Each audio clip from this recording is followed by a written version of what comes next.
नमस्कार, मैं रेखा सिन्हा, रेखा वीडियोस में आप सबका स्वागत करती हूँ। आशा करती हूँ आपको मेरे वीडियोस बहुत पसंद आएंगे।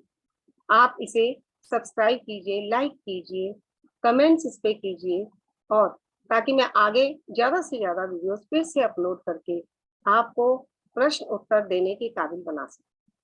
तो आज की हमारी कविता है चलना हमारा काम, जिसमें मैं बहुत सारी चीजें आपको बताना चाहती हूँ। तो सर्वप्रथम चलते हैं कवि परिचय की तरफ। कवि परिचय शिव मंगल सिंह सुमन जी इसके कवि हैं। चलना हमारा काम के कवि आधुनिक काल के महान कवियों में से एक है। इनका जन्म 14 अगस्त सन 1915 में उन्नाव जिले के झगरपुर गांव में हुआ। ये अध्यापक से लेकर प्राध्यापक, महाविद्यालय के प्राचार्य तथा विक्रम विश्वविद्यालय उज्जैन के उप कुलपति पद पर आसीन रहे। नेपाल में भारतीय दूतावास के सांस्कृतिक सचिव पद पर नियुक्त हुए। इनकी मुख्य रचनाएं हिल्लोल, मिट्टी की बारात, प्रलय सृजन, प्रकृति पुरुष कालिदास आदि हैं। हिंदी साहित्य में आपके महत्वपूर्ण एवं उत्कृष्ट योगदान के लिए अनेक पुरस्कारों से सम्मानित किया गया। ये अनेकों बार साहित्य अकादमी पुरस्कार, पद्मश्री पुरस्कार, सोवियत लैंड नेहरू पुरस्कार तथा 1999 में पद्म भूषण पुरस्कार से विभूषित हुए। अब मैं आपको केंद्रीय भाव और मुख्य भाव बताने जा रही हूँ।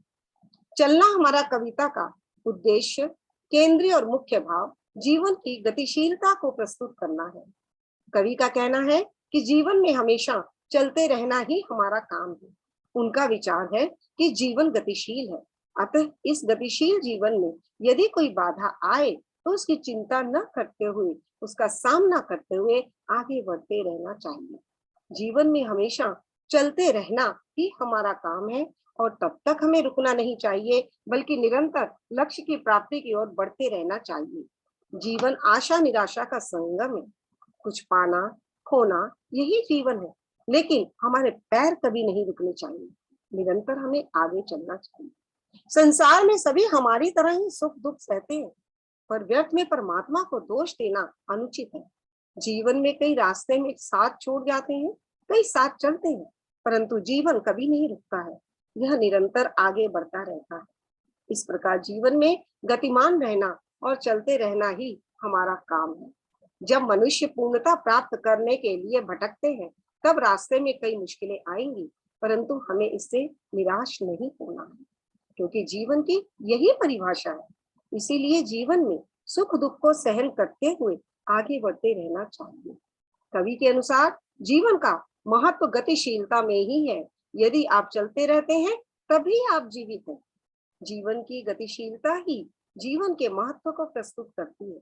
किसी भी आशा निराशा के कारण जीवन रुकता नहीं, बल्कि निरंतर गतिशील रहता है, क्योंकि हम जानते हैं कि जिस दिन यह गति रुक जाएगी, उस दिन मानव मृत प्राणी के समान हो जाएगा।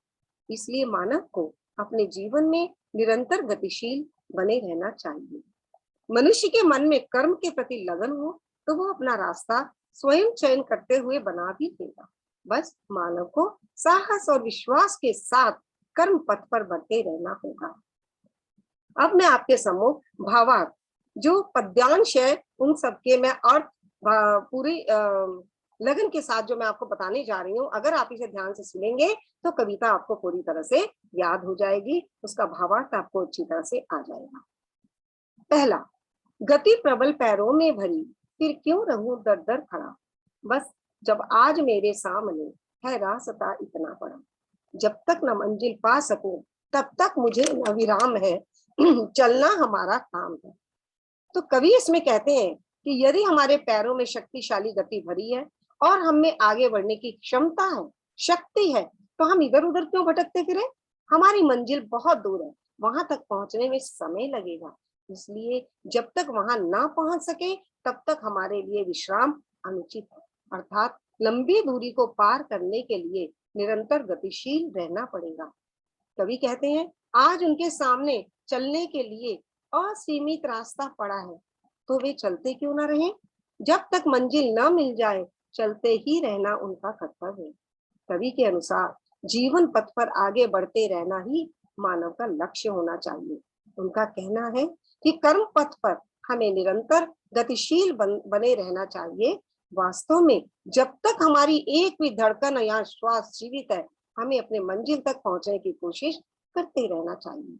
दूसरा, कुछ कह लिया, कुछ सुन लिया, कुछ बोझ अपना बंट गया, अच्छा हुआ तुम मिल गई, कुछ रास्ता ही कट गया, क्या राह में परिचय कहो, राही हमारा नाम है, चलना हमारा काम। दूसरे पद्यांश में कवि कहते हैं कि चलते चलते जब इसी जीवन पथ पर आगे बढ़ने वाले राही को अचानक अगर कोई प्रिय मिल जाता है, तब उससे वार्तालाप करके सुख दुख बांटकर अपने मन की थकान को कम और हल्का महसूस करते हैं और खुश भी होते हैं कि उसके साथ मिलकर उनके जीवन का कुछ रास्ता तो कट गया। फिर अब वह अपना परिचय देते हुए कहते हैं कि उनका नाम राही है, अर्थात उनका काम निरंतर चलते रहना है। और जब जीवन के रास्ते में चलते चलते हमें कोई हमराही मिलते हैं और मन का बोझ बांटने से कम हो जाता है, तब उनका रास्ता भी कट जाता है। किंतु राह में अपना परिचय कैसे लूं? क्योंकि राह में चलने वाले प्रत्येक व्यक्ति का परिचय राही ही होता है, इसके अलावा और कोई परिचय नहीं हो सकता। किंतु अपने गंतव्य स्थल तक पहुंचने के लिए हमें निरंतर चलते रहना है। कवि ने हमें जीवन पथ पर परस्पर सहयोग से चलने के लिए कहा है।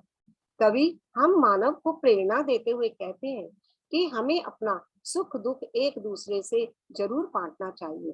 कवि ने इसलिए ऐसा कहा है क्योंकि उनका मानना है कि ऐसा करने से हमारे मन का बोझ हल्का हो जाता है, सहजता पूर्वक समस्या के समाधान होने की भी संभावना होती है।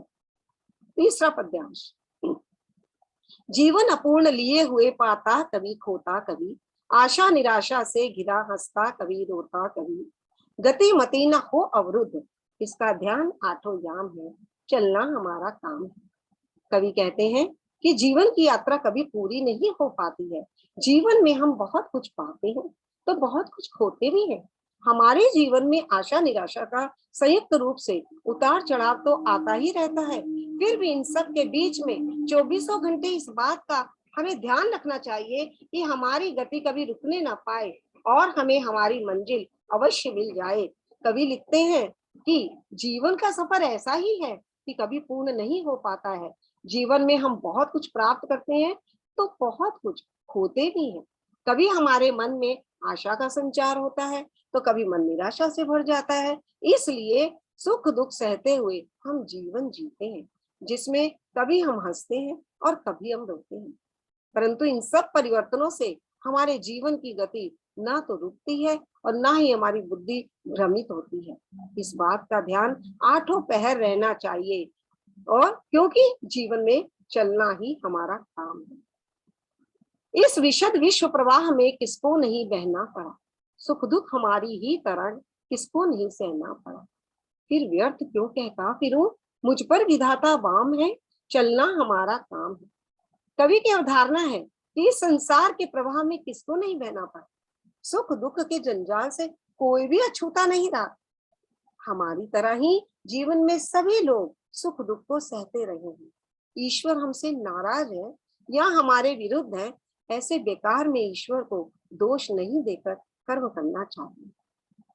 कभी अपने भाग्य को या ईश्वर को बेकार का दोष नहीं देना चाहिए और बेकार की चिंता को छोड़कर समय गंवाए बिना हमें कर्म करते हुए निरंतर आगे बढ़ते रहना है। अर्थात विशाल संसार के प्रवाह में सबको बहना पड़ता है और हम जीवन के सुख दुख को सहन करते हुए निरंतर आगे बढ़ते रहे, यही हमारा कर्म है। क्योंकि चलना ही हमारा काम है, इसलिए निरंतर बढ़ते रहना ही हमारा काम होना चाहिए। मैं पूर्णता की खोज में दर दर भटकता ही रहा, प्रत्येक पग पर कुछ न कुछ रोड़ा अटकता ही था, पर हो निराशा क्यों, मुझे जीवन इसी का नाम है, चलना हमारा काम। कवि कहते हैं कि अपने लक्ष्य और मंजिल को पाने के लिए और अपने सपनों को साकार करने के लिए जगह जगह भटकते रहे और ठोकरें खाते रहे। जीवन में आशा निराशा का सामना करते हुए कुछ भी कहे बिना आगे बढ़ते गए। उन्होंने अन्य लोगों के समान सुख दुख भी झेले, परंतु शिकायत किए बिना ही आगे बढ़ते रहे। वे पूर्णता की खोज में आगे बढ़े, रास्ते में अनेक रोड़े, बाधाएं और व्यवधान आए, पर वे निराश नहीं हुए। उन्होंने समझ लिया कि जीवन इसी का नाम है। अर्थात हमें कई बार खुशी की चाह और तलाश में यहाँ वहां भटकना पड़ता है, और खुशी प्राप्त करने की इच्छा में हम कई बार दुखों का सामना हमें करना पड़ता है।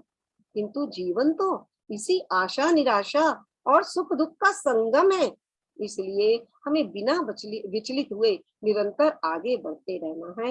यही हमारी कामना है। कुछ साथ में चलते रहे, कुछ बीच से फिर गए, पर गति न जीवन की रुकी, जो गिर गए सो गिर गए। चलते रहे हरदम, उसी की सफलता अविराम है, चलना हमारा काम है। यहाँ कवि क्या कहते हैं, हम निराश हुए बिना अपने कर्म पथ पर अग्रसर होते रहे। कुछ लोग तो साथ साथ अंत तक चलते हैं, कुछ बीच में ही मुड़ जाते हैं और कुछ गिर भी जाते हैं, अर्थात बीच में ही साथ छोड़ देते हैं। परंतु जीवन और समय की गति कभी नहीं रुकती।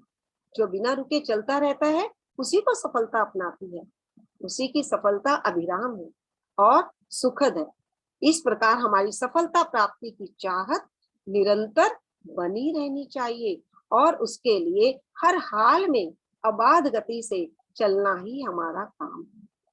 जीवन के मार्ग में कुछ लोग साथ साथ चलते रहते हैं और कुछ चलते नहीं, लौट पड़ते हैं। ये परेशानियों के कारण चलना छोड़ देते हैं। किसी के बिछुड़ जाने से या लौट जाने से क्या जीवन की गति रुक जाती है? अर्थात नहीं। किसी राही के बिछुड़ जाने से और लौट जाने से किसी की यात्रा समाप्त नहीं होती और ना ही समय रुकता है। अर्थात राही चलते ही रहते हैं। जीवन की राह लंबी है, उसमें निरंतर चलना ही पड़ता है, और इस तरह से जीवन के मार्ग में निरंतर चलने वाले को पूरी तरह से सफलता मिलती है। अब मैं आपके समक्ष शब्दार्थ प्रस्तुत करने जा रही हूँ, जो इस कविता में आए हुए हैं और पूछे जा सकते हैं। अभिराम, सुंदर या सुखद। वाम, विपरीत, प्रबल, तीव्र, अवरुद्ध, रुकना, विशद, बड़े। याम, समय या पहर। रोड़ा, बाधा, निराशा, दुख। आठों याम मीन्स रात दिन के 24 घंटे 3 घंटे का एक पहर होता है। विराम, आराम, विश्राम। राही, यात्री। मंजिल, लक्ष्य। गिर गए, निराश हो गए, फिर गए, लौट गए। अब मैं आपके समक्ष अभ्यास के लिए जो पंक्तियों पर और पद्यांश पर जो आधारित प्रश्न और उत्तर है, वो मैं आपके सामने प्रस्तुत करने जा रही हूँ। पहला उदाहरण जो है, मैं पूर्णता की खोज में दर दर भटकता ही रहा, प्रत्येक भाग पर कुछ ना कुछ रोड़ा अटकता ही रहा, पर हो निराशा क्यों मुझे, जीवन इसी का नाम है, चलना हमारा काम। अब ध्यान दीजिएगा, इन प्रश्नों को देने के बाद इनके उत्तर भी दिए गए हैं, और उसके बाद अभ्यास के लिए मैं आपको काफी सारे प्रश्न जो है वो दूंगी, ताकि आपकी कविता पूरी तरह से तैयार हो जाए और आपको कहीं भटकना ना पड़े। तो पहला प्रश्न है, मनुष्य दर दर क्यों भटकता है? कवि ने जीवन की किस विशेषता की ओर संकेत किया है? मनुष्य पूर्णता की खोज में दर दर भटकता है क्योंकि मनुष्य का जीवन सदा अपूर्ण रहता है। जीवन में आशा निराशा, पाना खोना, सुख दुख, हंसना रोना लगा रहता है। इसी चक्र में फंसकर मानव दर दर भटकता है, और यह मानव जीवन की विशेषता भी है। दूसरा, कवि के अनुसार जीवन की क्या परिभाषा है? जीवन इसी का नाम है, कवि ने ऐसा क्यों कहा है? उत्तर, कवि के अनुसार जीवन में सफलता असफलता, सुख दुख तथा उन्नति करने के मार्ग में बाधाएं अर्थात रोड़ा भी आता रहता है। हमें उससे घबराना नहीं चाहिए, बल्कि उसे स्वीकार करते हुए हंसते हुए उसका सामना करना चाहिए। कवि के अनुसार यही जीवन की परिभाषा है। जिस तरह से प्रकृति में परिवर्तन होता है, ठीक उसी तरह मानव जीवन में भी बदलाव आता रहता है। अतः कवि के अनुसार इस सत्य को स्वीकार कर लेना ही वास्तविक जीवन है। तीसरा, जीवन पथ पर किस किस तरह के लोग मिलते हैं? जीवन पथ पर कई तरह के लोग मिलते हैं। कुछ ऐसे लोग मिलते हैं जो हमारे सच्चे मित्र बनकर अंत तक हमारे साथ रहते हैं, अर्थात हर परिस्थिति में हमारा हौसला बढ़ाते हैं और हमारे साथ चलते हैं। साथ ही कुछ ऐसे लोग भी मिलते हैं जो हमारे कहने के लिए मित्र तो बन जाते हैं, लेकिन जीवन पथ की बाधाओं को देखकर वे हमारा साथ छोड़ देते हैं।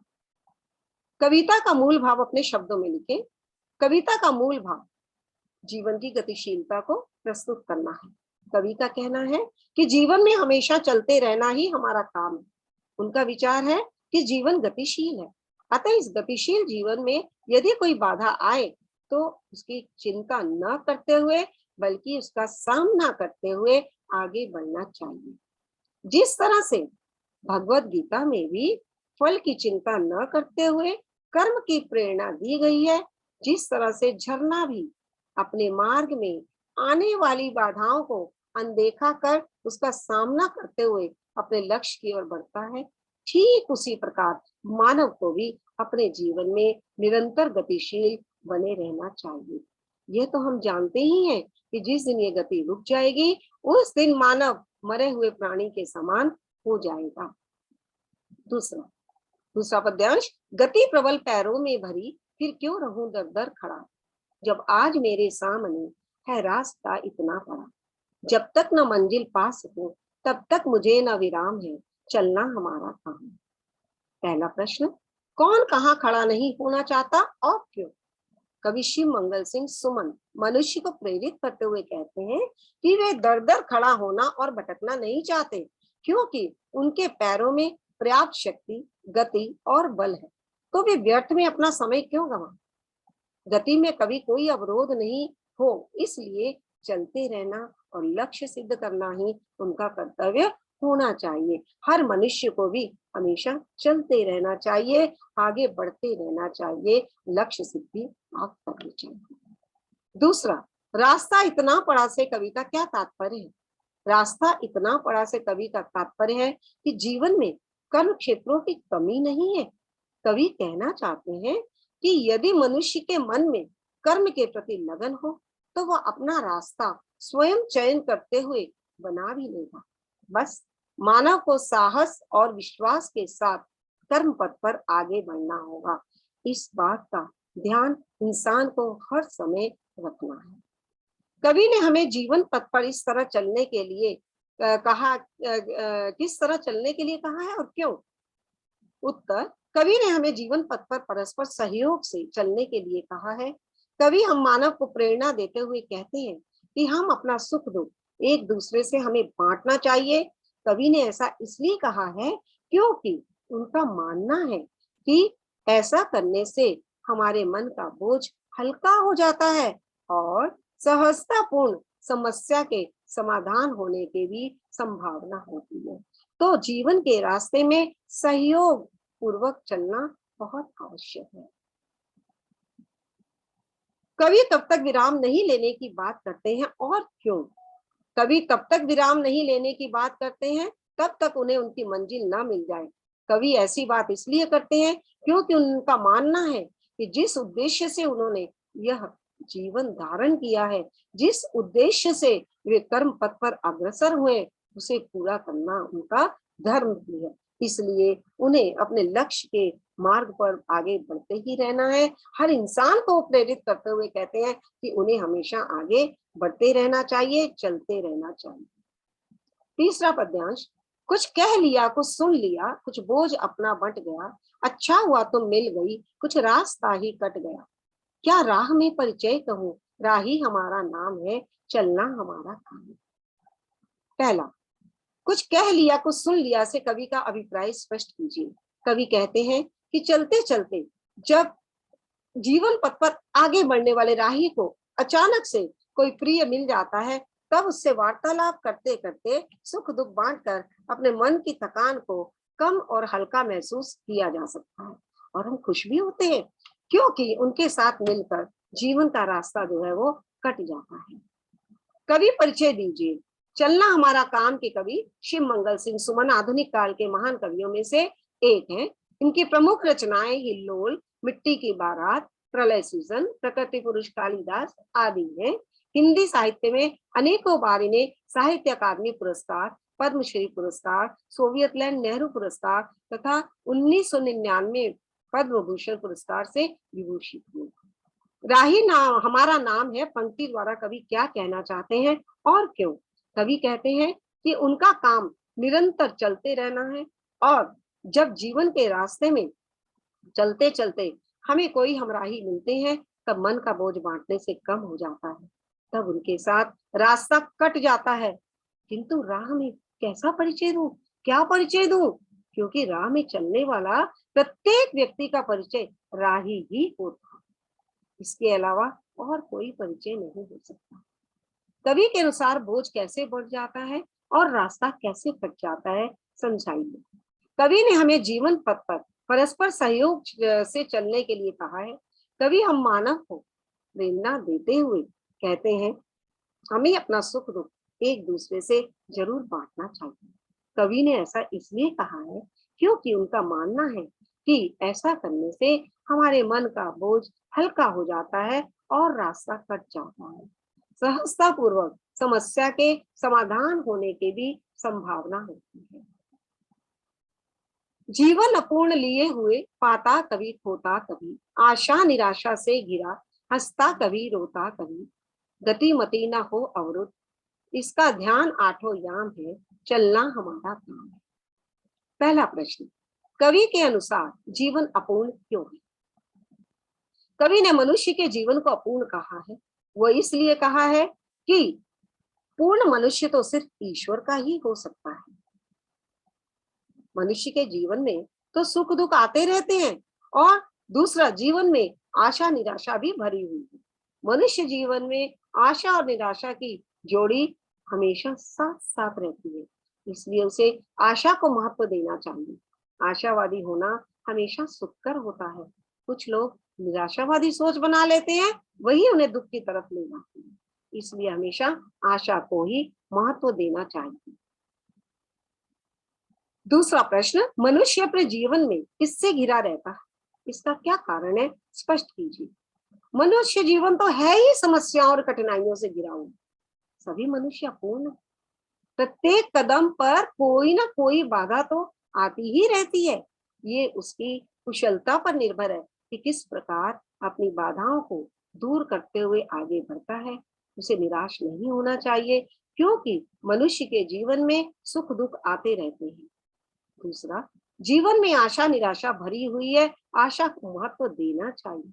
आशावादी होना हमेशा सुखकर होता है, क्योंकि कुछ लोग जो निराशावादी सोच बना लेते हैं, वो हमेशा दुखी रहते हैं। यही सबसे बड़ा कारण है उनकी समस्याओं और दुविधाओं का। इसलिए हमेशा आशा का संचार अपने हृदय में करना चाहिए। कवि के अनुसार मनुष्य को आठों पहर किस चीज का ध्यान रहता है और क्यों? मनुष्य के लिए आशावादी होना हमेशा सुखकर होता है। निराशावादी सोच जो है वो इंसान को दुख की ओर ले जाती है। यही सबसे बड़ा कारण है उनकी सारी समस्याओं का और दुविधाओं का।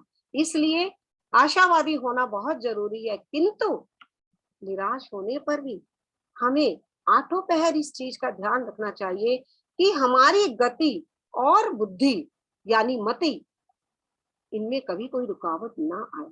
क्योंकि अगर गति और बुद्धि में आशा निराशा के कारण रुकावट आ गई, सुख दुख के कारण रुकावट आ गई, तो हमारी प्रगति वहीं रुक जाती है। अपूर्ण जीवन को बनाने के लिए मनुष्य को क्या क्या झेलना पड़ता है? जीवन के मार्ग में चलने वाले को ही सफलता मिलती है, यही सफलता प्रदान करती है और वह सुखकर होती है। इस कविता में कवि ने यही संदेश दिया है कि जीवन के मार्ग में निरंतर अबाध गति से चलना चाहिए। सुख दुख सभी के जीवन में आते हैं, इसलिए उन्हें समान भाव से लेना चाहिए, और निरंतर चलते रहने से ही सफलता मिलती है, जो अंत में सुख प्रदान करती है। और अपूर्ण जीवन को पूर्ण बनाने के लिए मनुष्य को हर स्थिति को समान भाव से लेना चाहिए, चाहे वो सुख दुख, चाहे वो निराशा आशा, जो भी।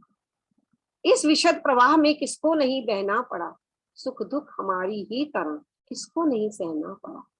फिर व्यर्थ क्यों कहूं, कहता फिरूं मुझ पर विधाता वाम है, चलना हमारा काम है।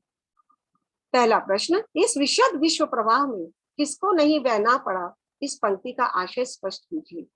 कवि की अवधारणा की संसार के प्रवाह में हर इंसान को बहना पड़ता है। सुख दुख के जंजाल से कोई भी अछूता नहीं रहता है।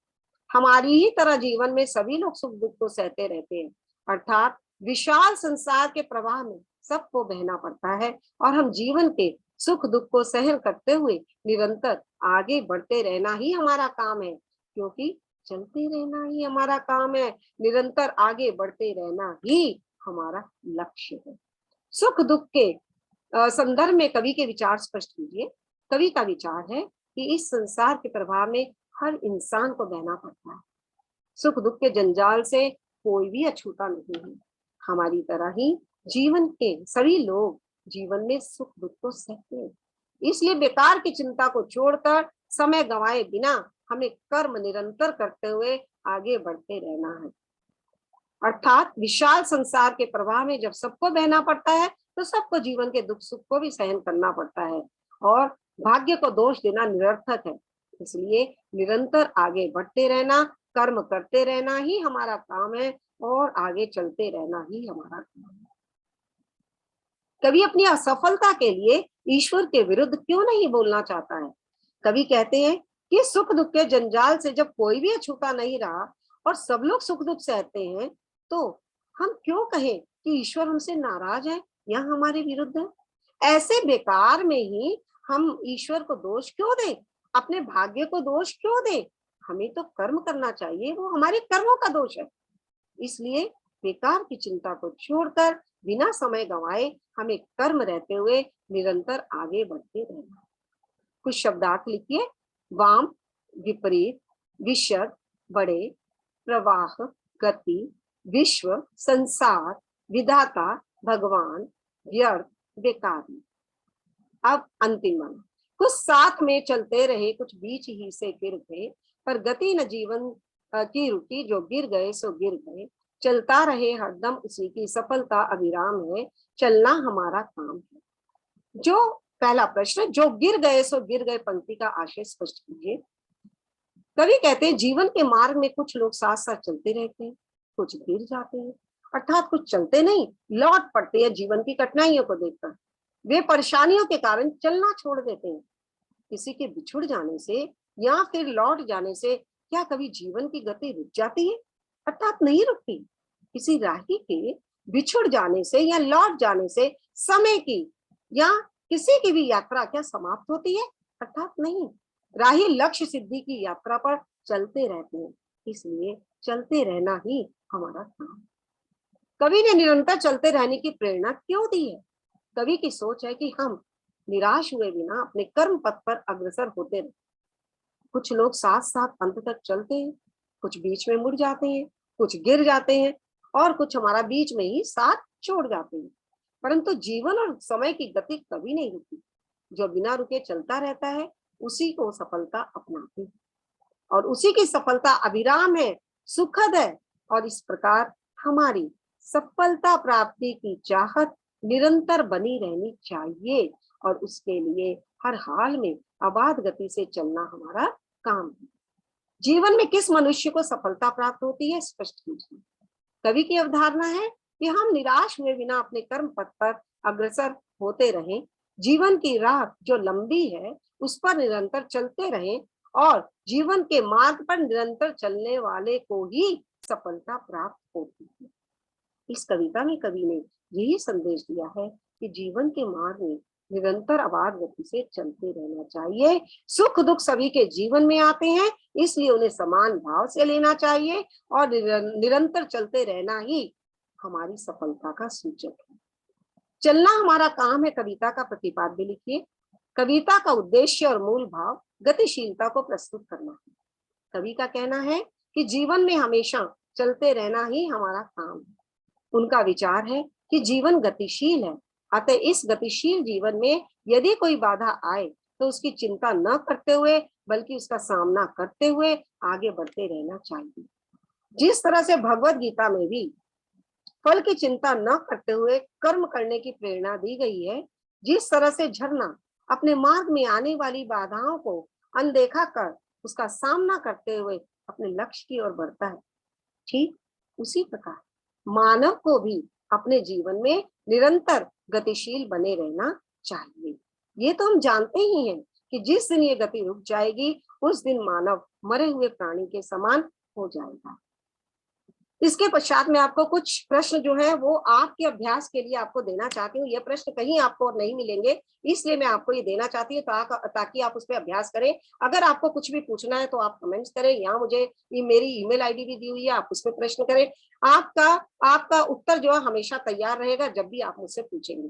तो मैं कुछ प्रश्न अब देने जा रही हूँ और प्राय आप विश्वास कीजिए कि इसके अलावा और ज्यादातर मतलब प्राय यही सारे प्रश्न जो है वो पूछे जाते हैं। और अब मैं आपको 25-30 के करीब मैं आपको ऐसे प्रश्न दूंगी जो आप खुद अब कोशिश करके लिखने का प्रयत्न करें, और इस तरह से ये वाले प्रश्न आपके इस कविता के लिए बहुत ही सहायक सिद्ध होंगे। इसको एक बार अगर आप कर लेंगे तो आपका पूरा जो इस कविता का पाठ है वो सारा आपको याद हो जाएगा।